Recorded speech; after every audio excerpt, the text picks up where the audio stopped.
मेरी आज की ये वीडियो स्पेशली उन फीमेल्स के लिए है जो किसी भी वजह से फाइनेंशियली इंडिपेंडेंट होना चाहती हैं बट फैमिली की रेजिस्टेंस और सोसाइटी के इश्यूज इनकी वजह से वो इस चीज़ को अचीव नहीं कर पा रही। एक फीमेल एम्प्लॉय की सैलरी डिसाइड ही उसकी ज़ाहिरी शख्सियत की बेस पर करती हैं। ज़्यादातर मेरी बहनें इस बात पर मुत्तफिक होंगी कि अगर कहीं पे अबाया पहन कर वो चली जाएं तो उनसे डायरेक्टली ये कहा जाता है कि आप अबाया उतार कर आएं, अदरवाइज आपकी यहाँ पर कोई जगह नहीं। अल्लाह ताला ने जो काबिलियत और जहनियत हमें दी है वो हम इन फजूल से डिग्रीज पर तो लगाते हैं, दिन रात एक कर देते हैं, लेकिन इस्लाम की बारी जब आती है इस्लाम को पढ़ने की तो हमें शैतान वसवसे डालने लग जाता है, हमें तरह तरह के बहाने मिल जाते हैं और हम सही इस्लाम को पढ़ने से आरी हो जाते हैं। उस मुआशरे में जहाँ जहालत उरूज पर थी, लड़कियों को जिंदा दफन कर दिया जाता था, औरत को हकीर समझा जाता था, उस दौर में हजरत खदीजा रजी अल्लाह ताला अन्हा कैसे इज्जतदार और मालदार दोनों टाइटल्स को अर्न किए हुए थी। एट द सेम टाइम निकाह होने के बाद उन्होंने एक बिजनेस लेडी होते हुए बेहतरीन बीवी होने का सबूत दिया। सिर्फ बेहतरीन बीवी ही नहीं, जन्नत की औरतों की सरदार का टाइटल भी उन्होंने गेन किया। तो इतनी ज्यादा सक्सेस से बिस्मिल्लाहिर्रहमानिर्रहीम, अस्सलामु अलैकुम। आज वुमेन एम्पावरमेंट से रिलेटेड अपना ओपिनियन आप लोग के साथ में शेयर करूंगा कि इस्लाम में वुमेन एम्पावरमेंट का क्या कंसेप्ट है। अपने थोड़े से इंसाइट शेयर करूंगा इस लिमिटेड नॉलेज की बेस पर। अगर मैं कहीं गलत हूं तो ज़रूर मेरी इस्लाह कीजिएगा।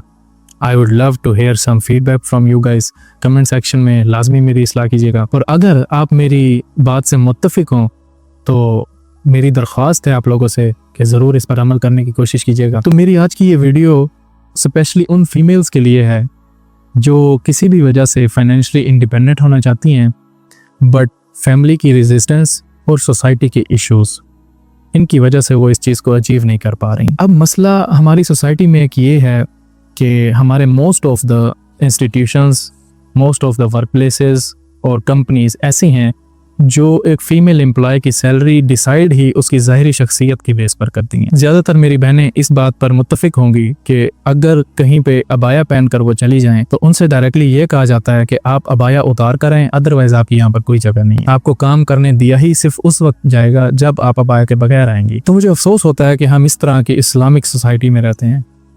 सिर्फ नाम की हद तक हम इस्लाम को जानते हैं और जब अमल करने की बात आती है तो कम इल्मी, गुस्ताखी और गुनाह जैसे बहाने हम खुद को लगाकर इस्लाम को पढ़ने से आरी हो जाते हैं और दूर हो जाते हैं। अल्लाह ताला ने जो काबिलियत और जहनियत हमें दी है वो हम इन फजूल से डिग्रीज पर तो लगाते हैं, दिन रात एक कर देते हैं, लेकिन इस्लाम की बारी जब आती है इस्लाम को पढ़ने की तो हमें शैतान वसवसे डालने लग जाता है, हमें तरह तरह के बहाने मिल जाते हैं और हम सही इस्लाम को पढ़ने से आरी हो जाते हैं। अब इस जानवरों से भरे बाजार में एक गैरतमंद मर्द कैसे गवारा करेगा कि उसकी बहन, बेटी या बीवी बाहर जाए। तो जो मर्द हजरात मजबूर हो जाते हैं किसी वजह से तो वो अपने दिल पर पत्थर रखकर ये इजाज़त दे देते हैं, लेकिन अंदर ही अंदर खुद को खाते रहते हैं और किसी को बताते भी नहीं है। मैं मर्दों की सपोर्ट नहीं कर रहा यहाँ पर और ना ही मैं औरतों के अगेंस्ट बोल रहा हूँ। मैं बात कर रहा हूँ हमारे तरीके की कि मसला इस्लाम में नहीं है, मसला इस्लाम की पॉलिसीज़ में नहीं है, मसला इस्लाम की लिमिटेशंस में नहीं है, मसला हमारे तौर तरीकों में है।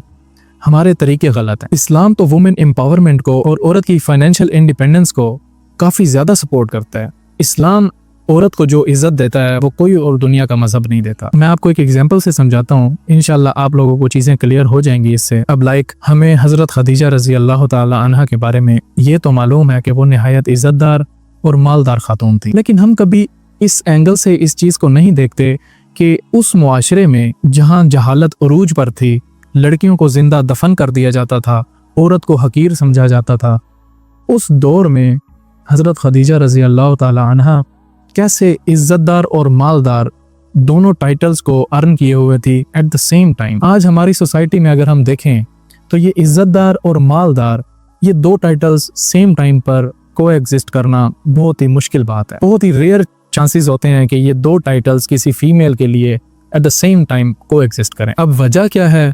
वजह यह है कि हमने कभी इस एंगल से हमने हज़रत खदीजा रज़ी अल्लाह ताला अन्हा की बायोग्राफी के बारे में जानने की कोशिश ही नहीं की। हमने ये तो जान लिया कि वो निहायत ही इज़्ज़तदार और मालदार खातून थी, लेकिन हम ये नहीं जानते कि कैसे उन्होंने इन दो टाइटल्स को अर्न किया हुआ था। हमने ना ही उनके फैमिली बैकग्राउंड के बारे में जाना, ना ही हमने उनके बिजनेस स्ट्रक्चर के बारे में जाना, ना ही हमने ये जाना कि वो कैसे अपने बिजनेस को मेंटेन करती थी, किस तरह से वर्क लाइफ बैलेंस को मेंटेन करती थी और ना ही हमने ये जानने की कोशिश की कि हुजूर पाक सल्लल्लाहु अलैहि वसल्लम के साथ निकाह होने के बाद उन्होंने एक बिजनेस लेडी होते हुए बेहतरीन बीवी होने का सबूत दिया। सिर्फ बेहतरीन बीवी ही नहीं, जन्नत की औरतों की सरदार का टाइटल भी उन्होंने गेन किया। तो इतनी ज्यादा सक्सेसेस एक बिजनेस लेडी होते हुए कैसे उन्होंने अचीव कर ली, क्या उनकी खुसूसियात थी, कैसे वो ये सारी चीजें करती थी, इन चीजों के बारे में जानने की हमने कोशिश नहीं की।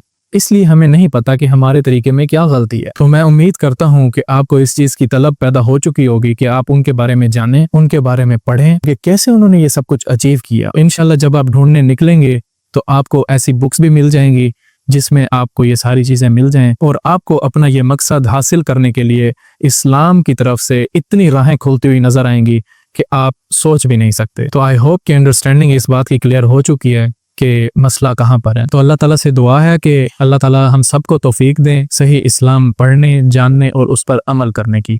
वमा अलैना इल्लल बलागुल मुबीन। जज़ाकल्लाह। अल्लाह हाफिज।